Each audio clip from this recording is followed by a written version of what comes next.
તમારા મનમાં થયું હશે કે આ સૂકી ભાજી છે, પણ ના હો, આ સૂકી ભાજી નથી. આ છે ફરાળી ચટણીવાળા આલુ.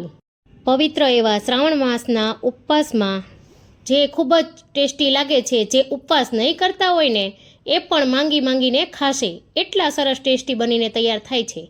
તો તમે એકવાર આ રીતે ચટણીવાળા આલુ બનાવીને ટ્રાય કરો. હેલો ફ્રેન્ડ્સ, હું કલારા મુંડિયા સુરતથી કુકિંગ સ્ટુડિયો બાય કલામાં તમારું સ્વાગત કરું છું. હજી સુધી જો તમે મારી ચેનલને સબસ્ક્રાઇબ ના કરી હોય તો સબસ્ક્રાઇબ કરી લેજો અને બેલ આઇકન પર બટન દબાવી દેજો, જેથી મારા નવા વિડીયોની નોટિફિકેશન તમને સૌથી પહેલા મળે. તો ચાલો જોઈ લઈએ રેસીપી. તેના માટે મેં લઈ લીધા છે અહીંયા થોડા ધાણા, આવી રીતે કૂણી દાંડી સાથે જ લઈ લીધા છે. ત્યાર પછી ફુદીનો લઈ લીધો છે, તીખાસ મુજબ મરચી અને એક આદુનો ટુકડો. તો આપણે સૌથી પહેલાં એને ચટણી બનાવી લેવાની છે.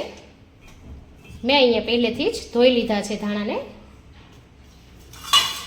ત્યાર પછી તેમાં ફુદીનો ઉમેરી દઈશું, આદુ, મરચી, અને ત્યાર પછી આપણે મીઠું સ્વાદ અનુસાર ઉમેરી દઈશું. તેમાં ચટણી પૂરતું જ મીઠું ઉમેરવાનું છે.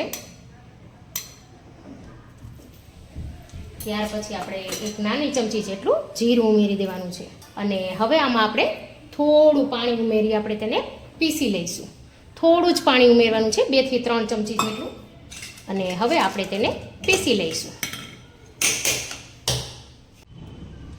તો ફ્રેન્ડ્સ, અહીંયા આપણી ચટણી પીસાઈ ગઈ છે. અને તમે જોઈ શકો છો કે ધાણા ભાજી અને ફુદીનાના કારણે કલર પણ કેટલો સરસ આવ્યો છે, એકદમ ગ્રીન કલર.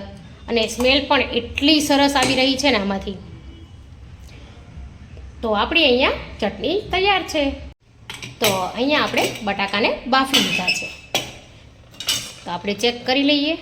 જો સરસ સ્ટીમ થઈ ગયા છે.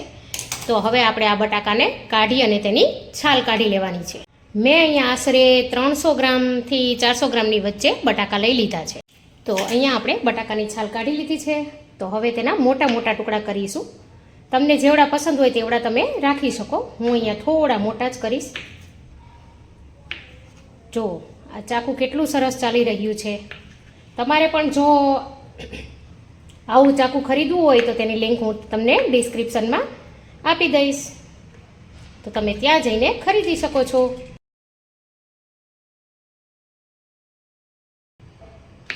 તો આ રીતે મેં અહીંયા બધા જ બટાકાના મોટા ટુકડા કરી લીધા છે. જો બટાકું વધારે બફાઈ ગયું હશે ને તો પણ એકદમ સરસ નહીં બને, એટલે થોડું બટાકાને મીડિયમ બાફવું, 70 થી 80% જેટલું. એટલે એના પર ચટણી ચડે તો સરસ લાગે.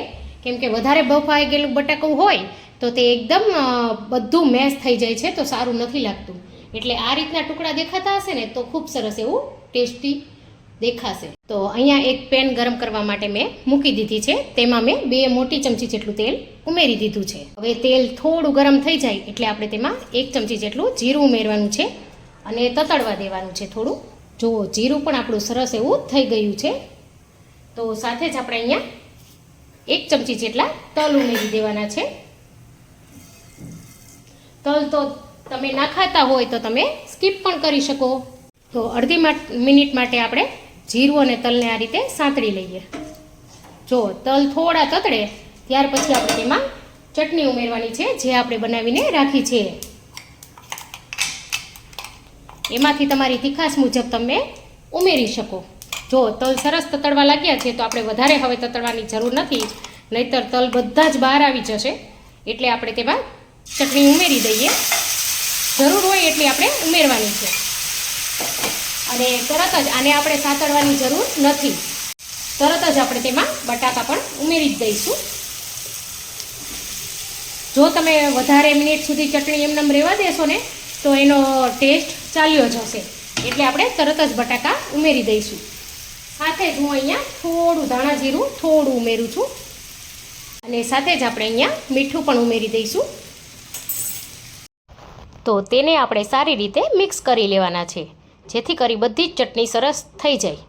મેં અહીંયા પાછી 1 ચમચી જેટલી ચટણી, 1 ચમચી જેટલું પાણી અને સ્વાદ અનુસાર બટેકાના મીઠું ઉમેર્યું હતું. વચ્ચે થોડો કેમેરો બંધ થઈ ગયો હતો એટલે સ્કીપ થઈ ગયું છે. તો મેં આ જેટલું ઉમેર્યું હતું એટલું તમને બતાવું છું. હવે આમાં આપણે અડધા લીંબુનો રસ પણ ઉમેરી દઈએ અને સારી રીતે મિક્સ કરી લઈએ. જો તમે આમાં પાણી વધારે ઉમેરેલું હશે તો પણ સારા નહીં લાગે અને વધારે બફાઈ ગયા હશે તો પણ સારા નહીં બને, એટલે ખાસ ધ્યાન રાખવું. અને અહીંયા ગેસની ફ્લેમ મેં એકદમ સ્લો રાખી છે, જેથી બધા મસાલા સરસ ચડી જાય અને ચટણીનો પણ સરસ ગ્રીન કલર આવે. જો ચટણીવાળા આલુ તૈયાર છે. નોર્મલ આલુ તો તમે બનાવતા જ હોવ છો, પણ એકવાર આ આલુ બનાવી જોજો ચટણીવાળા, એ પણ ફરાળી, ખૂબ જ ટેસ્ટી લાગશે. જો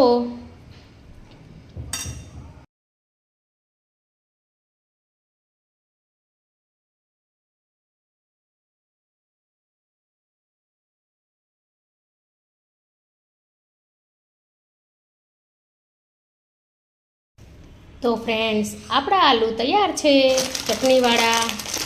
તો એની ઉપર હું અહીંયા ચેવડો ઉમેરું છું થોડો. તમને પસંદ હોય તો તમે ઉમેરી શકો, નકર સ્કીપ પણ કરી શકો. પણ આ ચેવડો ઉમેરશો તો સરસ ક્રંચ આવશે અને ખૂબ જ ટેસ્ટી લાગશે.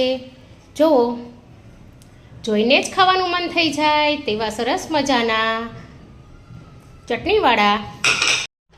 તો ફ્રેન્ડ્સ, તમે પણ ચોક્કસથી ઘરે આ રેસીપી બનાવજો અને કમેન્ટ કરીને મને કહેજો કે તમને મારી રેસીપી કેવી લાગી. ફરીવાર મળીશું આવી એક નવી રેસીપી સાથે. Thank you. Happy watching, happy cooking, happy eating.